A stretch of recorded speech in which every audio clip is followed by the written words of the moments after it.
കോൺഗ്രസ് നേതൃത്വവുമായി ഇടഞ്ഞു തന്നെയാണ് ശശി തരൂരിന്റെ നിൽപ്പ്.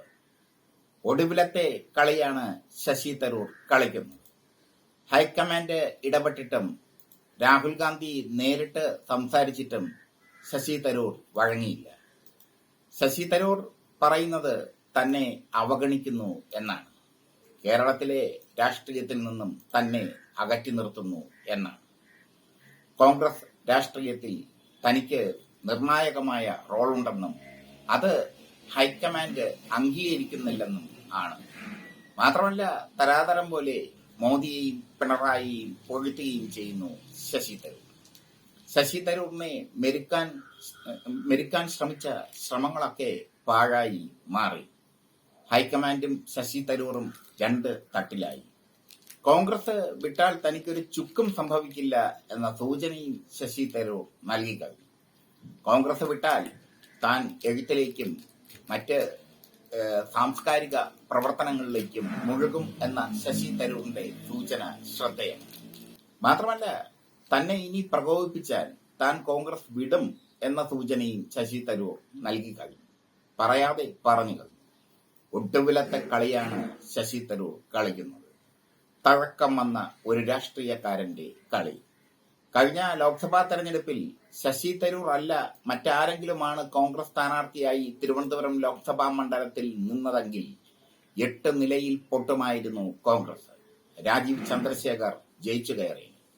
ശശി തരൂരിന്റെ വ്യക്തിത്വം ഒന്നുകൊണ്ട് മാത്രമാണ് അദ്ദേഹം തുടർച്ചയായി 4 തവണ തിരുവനന്തപുരം ലോക്സഭാ മണ്ഡലത്തെ പ്രതിനിധാനം ചെയ്തത്. ശക്തമായ മത്സരമാണ് കഴിഞ്ഞ ലോക്സഭാ തെരഞ്ഞെടുപ്പിൽ BJP തരൂരിനെതിരെ നടത്തിയത്. അതിനെയും അതിജീവിച്ച് 16,000-ൽ പരം വോട്ടുകളുടെ ഭൂരിപക്ഷത്തിൽ ശശി തരൂർ ജയിച്ചു കയറി. രാജീവ് ചന്ദ്രശേഖർ ഉയർത്തിയ വെല്ലുവിളിയെ അതിജീവിക്കാൻ ശശി തരൂരിന് മാത്രമേ കഴിയൂ. അത് കോൺഗ്രസിന് നന്നായി അറിയാം. ആ ദൗർബല്യമാണ് ശശി തരൂരിന്റെ തുറുപ്പ് ചീട്ട്. ഇനിയും ശശി തരൂരിനെ പ്രകോപിപ്പിക്കാനോ തള്ളിക്കളയാനോ ശ്രമിച്ചാൽ ഒടുവിലത്തെ കളി തന്നെ ശശി തരൂർ കളിക്കും. അദ്ദേഹം തിരുവനന്തപുരത്തെ MP സ്ഥാനം രാജിവെക്കും. അങ്ങനെ രാജിവെച്ചാൽ തിരുവനന്തപുരത്ത് BJP കൃത്യമായി ജയിച്ചു കയറാനുള്ള സാധ്യതയും കൂടുതലാണ്. കഴിഞ്ഞ ലോക്സഭാ തെരഞ്ഞെടുപ്പിൽ നേമത്ത് 22,000-ൽ പരം വോട്ടിന്റെ ഭൂരിപക്ഷമാണ് രാജീവ് ചന്ദ്രശേഖർ നേടിയത്. CPM-ന്റെ VK പ്രശാന്ത് ജയിച്ച വട്ടിയൂർക്കാവിൽ അവിടെ രാജീവ് ചന്ദ്രശേഖർ നേടിയത് 8,000-ൽ പരം വോട്ടിന്റെ ഭൂരിപക്ഷമാണ്. എങ്കിലും ശശി തരൂർ ജയിച്ചു കയറി. അദ്ദേഹത്തിന് ഒരു വിശ്വപൗരനെന്നുള്ള ഒരു ഇമേജ്, ആ ഇമേജാണ് അദ്ദേഹത്തെ രക്ഷിച്ചത്. ന്യൂജൻ തലമുറ ശശി തരൂരിന്റെ കൂടെ നിന്നപ്പോൾ അദ്ദേഹം ജയിച്ചു കയറി. പക്ഷെ ഇനി ശശി തരൂർ കളിക്കുന്ന കളികൾ വളരെ സൂക്ഷിച്ചാണ്. BJPയുടെ ലാവണത്തിലേക്ക് ശശി തരൂർ പോകില്ല. CPM-വുമായി ഓരം നിന്ന് പോവുകയും ചെയ്യും.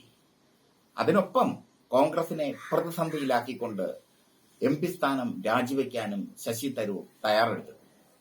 ചുരുക്കത്തിൽ ശശി തരൂർ തികഞ്ഞ ഒരു രാഷ്ട്രീയ തന്ത്രജ്ഞനായി മാറുകയാണ്. അദ്ദേഹം MP സ്ഥാനം രാജിവെച്ചാൽ തിരുവനന്തപുരത്ത് ഉപതെരഞ്ഞെടുപ്പ് വരും. അവിടെ കോൺഗ്രസ് തോൽക്കേണ്ട ഗതികേട് വരും. ഇപ്പോഴത്തെ സാഹചര്യത്തിൽ രാജീവ് ചന്ദ്രശേഖർ പോലെയുള്ള ഒരു ഗ്ലാമർ സ്ഥാനാർത്ഥി വന്നാൽ കോൺഗ്രസിന്റെ കാര്യം കഷ്ടമാകും. ശശി തരൂർ ഇല്ലെങ്കിൽ തിരുവനന്തപുരം ലോക്സഭാ സീറ്റിൽ കോൺഗ്രസിനെ ജയിക്കുക അസാധ്യമാണ്. ഒരു കാലത്ത് CPI-യുടെയും ഒരു കാലത്ത് കോൺഗ്രസിന്റെയും ഒക്കെ മണ്ഡലമായിരുന്നു തിരുവനന്തപുരം. ഇപ്പോൾ അത് BJP-യുടെ കൂടെ മണ്ഡലമാണ്. കഴിഞ്ഞ 2-3 ടേമായി BJP 2ാം സ്ഥാനത്താണ് തിരുവനന്തപുരത്ത്. ഇത്തവണ ശക്തമായ പോരാട്ടമാണ് കാഴ്ചവെച്ചത് BJP. എന്തായാലും ശശി തരൂറുമായുള്ള അടുത്ത വൃത്തങ്ങൾ പറയുന്നത്, പൊളിറ്റിക്സ് കേരളയോട് പങ്കുവെച്ചത്, കൂടുതൽ പ്രകോപിപ്പിച്ചാൽ അദ്ദേഹം ഒടുവിലത്തെ കളി കളിക്കും. MP സ്ഥാനം രാജിവെക്കും.